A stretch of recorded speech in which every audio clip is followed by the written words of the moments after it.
Ang asawa mo, ang kaisa-isang babae, nagmamahal sa'yo kahit sino ka pa.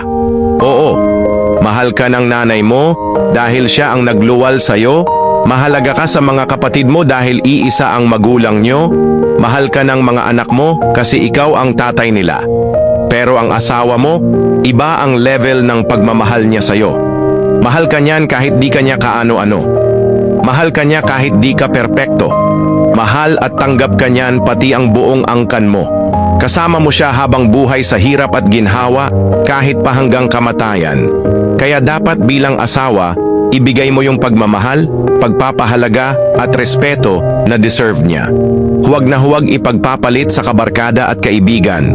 Huwag sasaktan ng pisikal at emosyonal. Huwag pagsasalitaan ng masasama, ni mumurahin man lang. Happy wife, happy life. Totoo yan, hindi pa huli ang lahat. Walang taong perpekto. Ang mahalaga ikaw ay nagbabago.